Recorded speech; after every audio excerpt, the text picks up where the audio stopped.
سي كمال، اليوم كنقول لكم مبروك الفوز، فوز اللي كان صعب جدا. آه، شنو تقدر تقول لنا قراءة تقنية على المباراة بصفة عامة؟ و يعني بكل صراحة هذه مباراة اللي اللاعبين ديالنا الحمد لله خرجوا مباراة، يعني باش تكون هازم باستاد الفرق وترجع في المباراة وتفوز بهدف في آخر المقابلة. هذا يعني كنهنئ اللاعبين من جهة. من جهة أخرى كما لاحظ الجميع، يعني احنا جينا لمدينة تطوان وناقصين باللاعبين، دخلنا ب 12 لاعب، و 12 لاعب فيهم ثلاثه مرض، يعني الليل كامل وما بالسخانه، يعني دخلنا ناقصين.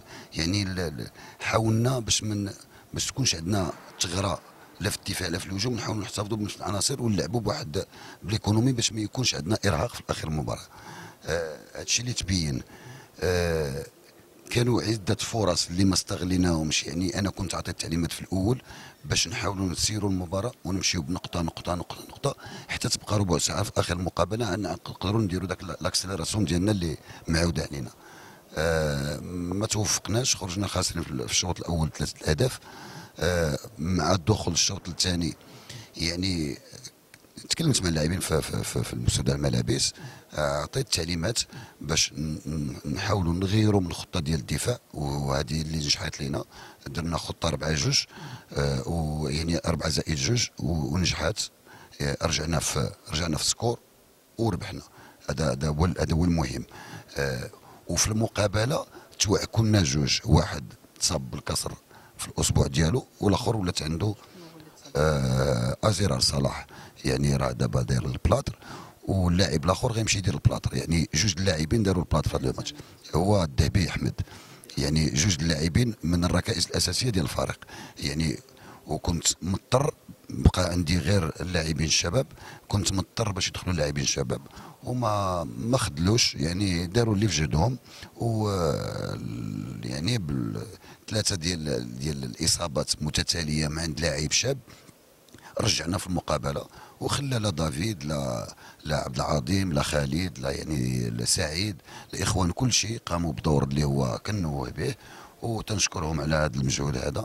هنا بينوا لي بان الناظور، راه تنقولها ديما، راه عندهم ابناء ديالهم. تنهضر على البطوله الوطنيه، ما نبقاوش نهضروا على البطوله الافريقيه، هذاك ريتم اخر، هذاك ريتم واحد اخر، هذا ريتم بطوله. خصنا ولادنا يزعموا في البطوله ويحاولوا يلعبوا هاد لي ماتش هادو ويربحوا هاد لي ماتش بحال هاد الطريقه.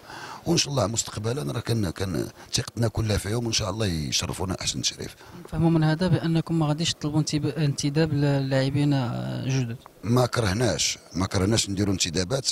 انا غنكون معك صريح. كاين مشكل كبير ديال الناس المسؤولين على الرياضه في المغرب، على كره اليد، مع فريق الناظور.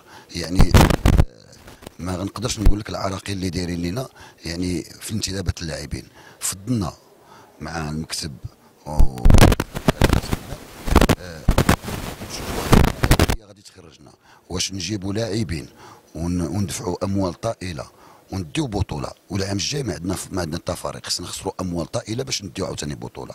ارتأى المكتب، هذه سياسه المكتب اللي هذا وكنوه بها، وانا معاهم في هذه الخطه. نعملوا بوليدات الناظور، ونعملوا مع الشباب اللي عندنا في الناظور. عندنا تقريبا 16 لاعب هما اللي عندنا، غنحاولوا نلعبوا بهم ونحاولوا نخرجوا الامكانيات اللي عندهم كامله.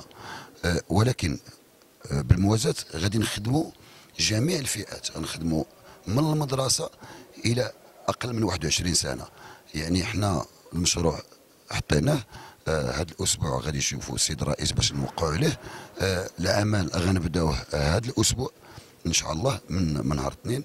المؤطرين وجدناهم، يعني كفاءة عالية.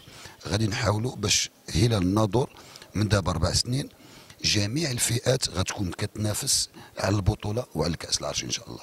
نتمنى التوفيق لهلال الناظور والسي كمال القنون مع هذه المشاكل الطارئه ديال اللاعبين. ولكن كيبقى السؤال، شنو غادي نتوما ناقصين بهذا العدد الكبير ديال اللاعبين؟ كما قلت انا، كان بعدا كنشكر الجمهور اللي كان جاي يساندنا من مدينه الناظور.